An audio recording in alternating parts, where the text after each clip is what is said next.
I just had solar panels installed yesterday, and so in this video, I'm going to be explaining how to find out if solar panels are worth it for you. I'm also going to be giving some tips on the best approach, I think, of buying these solar panels. But first, I'm going to need you to hit the subscribe button. That way I can go from 25 to 26 subscribers. The first thing we have to do is figure out how large of a system to have installed in your house. My situation was simple because I approached my solar guy and I told him to install as many solar panels as we could fit on the roof. Your situation could be different. The right way to figure it out is to look at your electric bill for the last 12 months and figure out what your actual usage is averaged for the year. Now, my first tip here is keep an eye out for change orders. My original design was for 28 panels, and then they hit me with a change order to bring it down to 25. But when I looked at the contract, they wanted to charge me the same price for 28 as 25.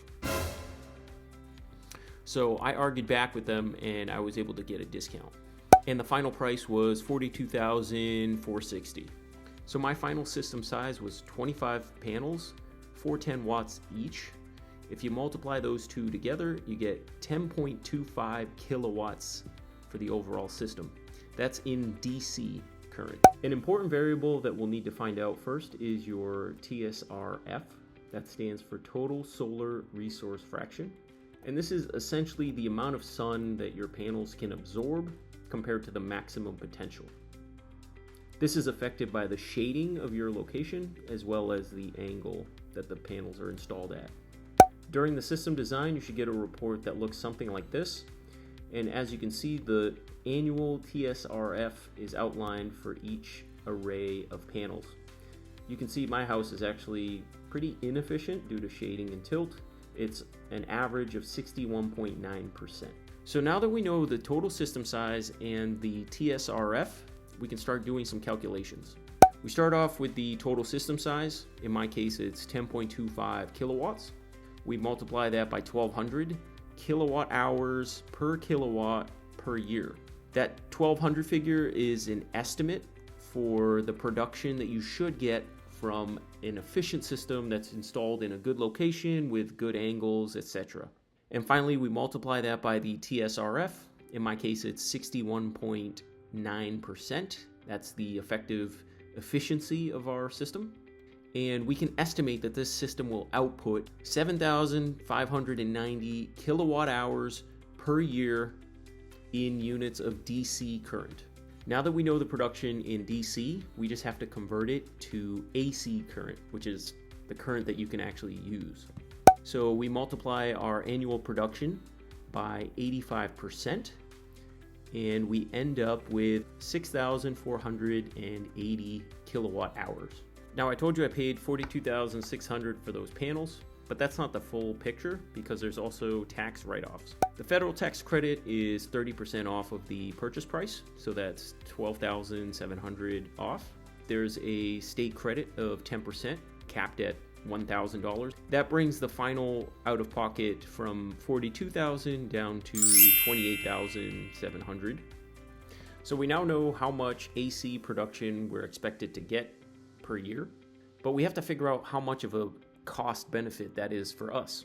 Go into your electric bill, take last month as an example, and you can see how much they charge you for supply rate and delivery rate. So on my bill, I saw that we had used 323 kilowatt hours, and the supply cost was $51.86, and the delivery rate was $59.16.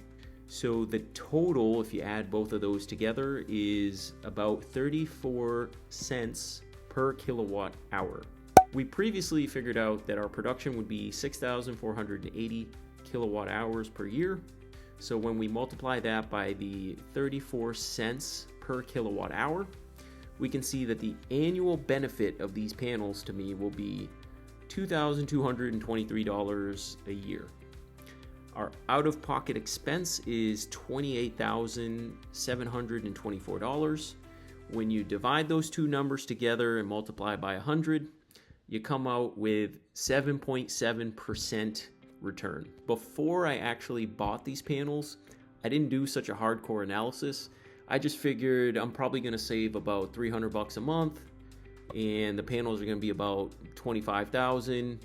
So I was like, okay, that's around a 14% return. We're good to go. Free electric. Let's go. And I'm still okay with the purchase for multiple reasons. Number one is I've got an electric vehicle, so I hopefully will be essentially driving around for free. The next reason is installing solar panels actually increases the value of your property. Think about it. If you were buying a house, would you rather buy a house that doesn't have solar panels or does have fully paid off solar panels? I would probably go with the one that has solar panels so that I could reduce my electric bill.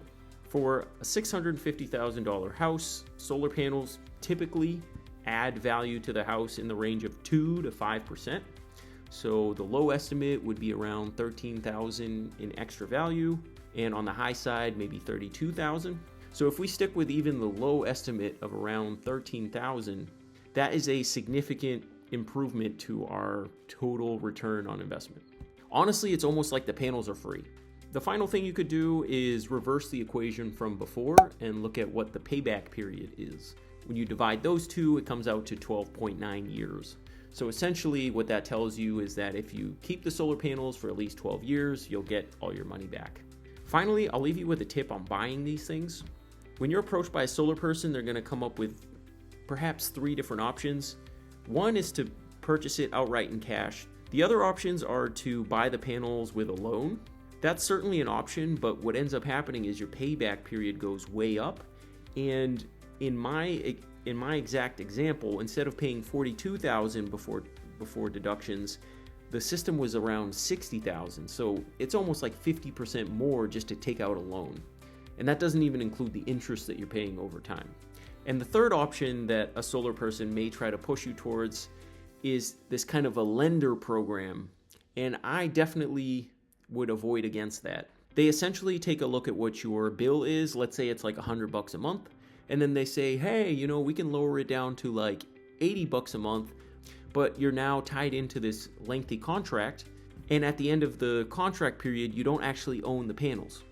So you're essentially paying a somewhat discounted rate on your electric to be able to rent out panels that you don't actually own. I would watch out for that, because if you think about selling the property in the future, the next owner has to be willing to accept that contract. And if they're not, you may want to look at the fine print, because they're probably going to charge you extra to bail out of this long contract early. So I hope you guys liked the video and learned something. If you learned anything at all, hit the like and subscribe button, and I'll see you on the next one.